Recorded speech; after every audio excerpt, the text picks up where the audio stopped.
Welcome to Fast Effect Double Speed Magic the Gathering. Here we have a tried and true staple of the format, Death and Taxes, versus a relative newcomer in Thassa's Lash. Now, I believe Peter's on a build running Chalices, which is probably not a great sign for him that a Aether Vial has come down. That's going to shut off his counter magic and potentially invalidate this Chalice of the Void to a large degree. Any of these one casting cost cards can be snuck in there. And a Wasteland taking out Ancient Tomb. And you'll find when your opponent has Aether Vial out, each turn that passes just gets worse and worse, as eventually that thing's tapping basically like a Black Lotus, just making 3 mana at a time. Rashad and Port joins in here and taps down Peter even more. So right now he's basically on 1 land, facing a Thalia, which makes everything cost 1 more. This is not a great situation. However, it doesn't take a ton for him to win in terms of mana. We'll see how this plays out. Certainly. Oh, Mother of Runes is going to snag that one. Chalice of the Void is going to snag that Mother of Runes, I should say. That Aether Vial has ticked up to 3, so we may see a Flicker Wisp reset that Chalice. Potentially shut Peter off of all of his 0 casting costs possibilities, which is probably just Lotus Petal.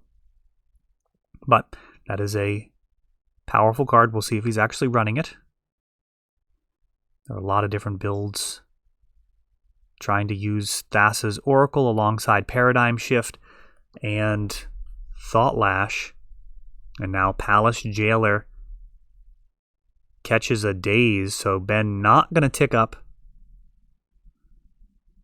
Oh, interesting. Soul Herder, so this might be a... I mean, so far it's Death and Taxes. But he's got that blue splash in there. I mean, there are some Spirits lists.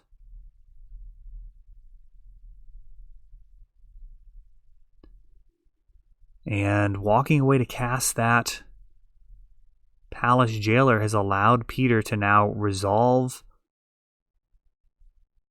Jace. But Jace probably won't be around for very long. We'll see how this works. It's probably like a 1-turn situation.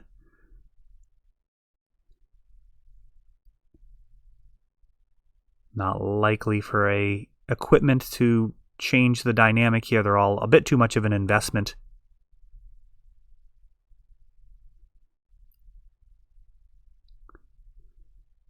Oh, going face.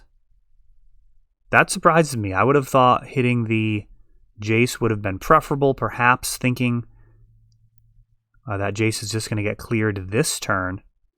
And now, what is that, Paradigm Shift? No, Paradigm Shift. And Peter's able to target himself, and just like that, it is over. In a brutal turn of events. It's a tough one. That's a tough one right there. I mean, when you've got the Port and the Thalia trying to bottleneck their mana, it's really tough to give them any room. It can often be the difference between winning and losing.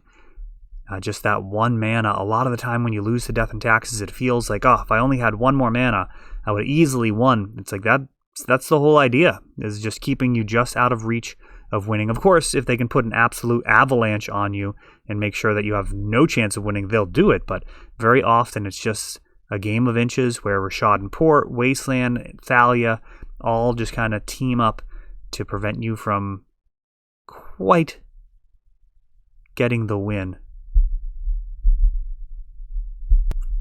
Game 2, Ben's able to start off with a Tundra. And we'll see what else he has going on in this list. Obviously shares a lot of DNA with Death and Taxes. I believe he actually said it was Death and Taxes, so he may not consider this enough of a splash. I would say if you're not running basic planes as the majority of your mana base, that probably deserves another name. So we'll touch base with Ben if he wants to leave in the comments what he's calling this. And Charming Prince eats a daze, preserving whatever that land was. That could have been wastelanded. And now Recruiter of the Guard. So we got a wasteland and a Rishadan port ready to go to attack Peter's mana base. And Recruiter of the Guard getting the ball rolling. Very often finds Flicker Wisp for a long value game. But in this case, grabbing Thalia, try and put some more immediate pressure on Peter's resources. The Thalia, along with the Wasteland and the Rishadan port, should do quite a bit to bottleneck what Peter's capable of.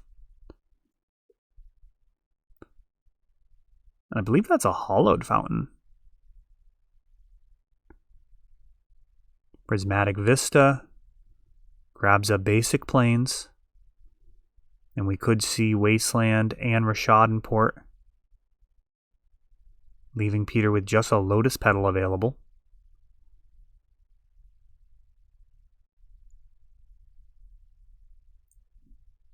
No, it's going to jam the Thalia here, of course. Wasteland takes out the duel.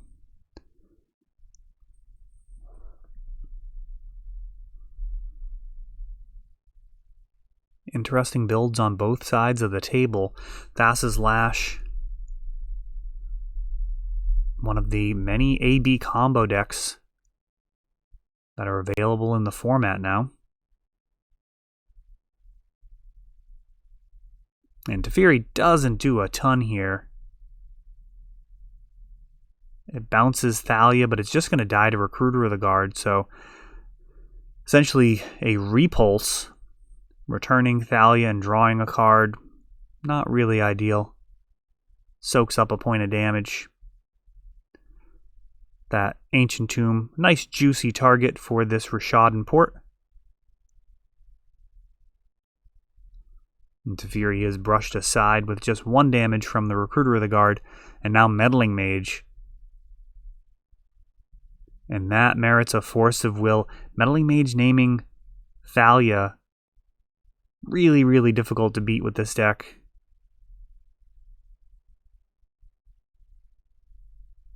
It's not game over, as we saw. He does have Teferi that can potentially bounce it, but it is not a good scene.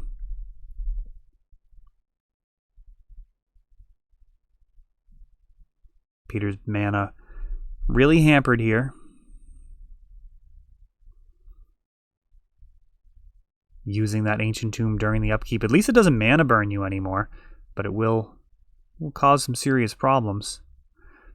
Now Peter's able to cast Paradigm Shift, leaving very few cards left in his library, indicating that he has the Thassa's Oracle in hand as one of those 3 cards, and there is a Lotus Petal in the deck. I don't know what else he has for mana, though. So a Sanctum Prelate on 0 could be a big problem.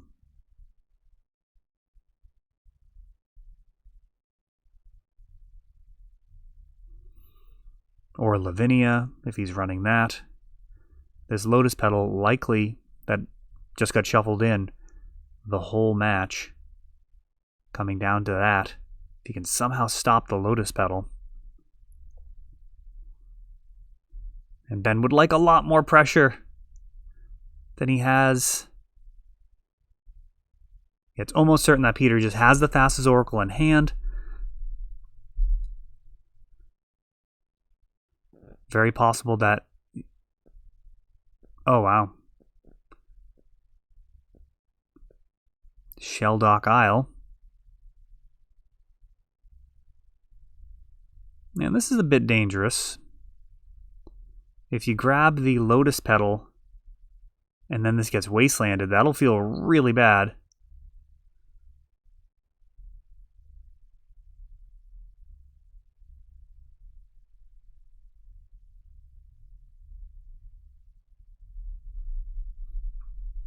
Would have been nice to be able to stop the blue mana. Double blue is required for the Thassa's Oracle. But maybe he's got the Jason hand? We've got Flicker Wisp. Oh, nice. So that can hit the Shelldock Isle.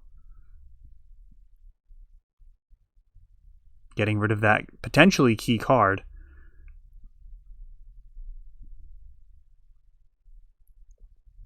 And we'll see if it was actually key or not as this unfolds. Totally possible that he just needs the blue mana.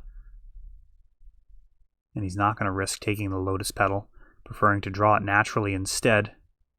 Though now there's like an actual clock on board. 6 damage thanks to this Flicker Wisp and Thalia. Oh, Lotus Petal has come down. And 4 cards left in the library. This is right down to the wire. Council's Judgment on the Lotus Petal. Shelldock Isle is tapped.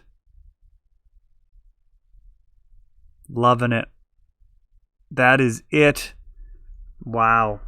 3 mana sorcery to take out a Lotus Petal is the game-winning play as Ben forces a 3rd game. Absolutely love it. Yeah, that Lotus Petal became the key thing. Good on Peter for not moving all in on the Shelldock Isle to utilize the Lotus Petal. Very dangerous line. Death and Taxes has so many ways of making that not work out, from Wasteland to Flicker Wisp. I guess those are the main ones. The Sanctum Prelate would stop any of the lines. But just no reason to open yourself up for more than 10% of your opponent's deck to just win the game on the spot. And we are on to game 3. Alright, so Peter does mulligan. And he opens up with Shelldock Isle. It's a vulnerable land, but does have a lot of power. Aether Vial, solid start for Ben. It's often where you want to be with Death and Taxes. I mean, pretty much always. I mean, Mother of Runes is actually quite good in some matchups, but even in the best of matchups, it's tough to say that Aether Vial isn't just better as an opener. You can still get the Mother of Runes out just 1 turn later, but you also have access to that turn 2 Thalia. Get a Mother of Runes in end of turn. Pretty similar. I suppose if you're loaded up with creature removal, it's a bit more of an issue. Now that Lotus Petal, along with Ancient Tomb, has now allowed Jace to show up. And he enables a little bit of card drawing. And is a target. Now Paradigm Shift would be game over. Thought Lash could be a little tougher to resolve. He will need 1 more mana for that. Jace takes a hit.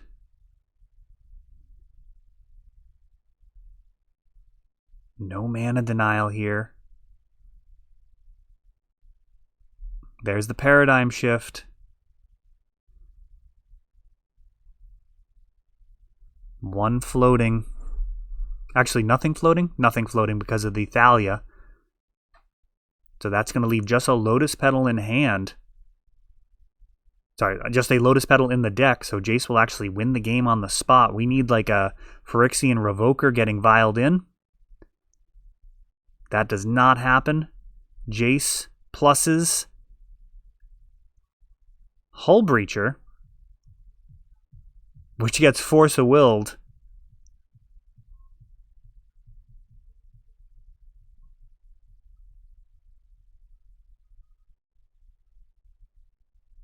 And that is going to do it. So Jace winning the game. That static ability. Oh, he had a Thassa's Oracle underneath anyways. So all the angles covered there by Peter in a very entertaining match. That is all for this one. But don't worry, there is a lot more.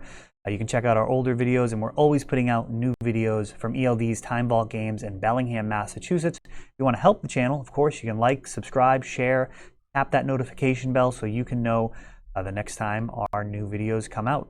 Thanks for watching.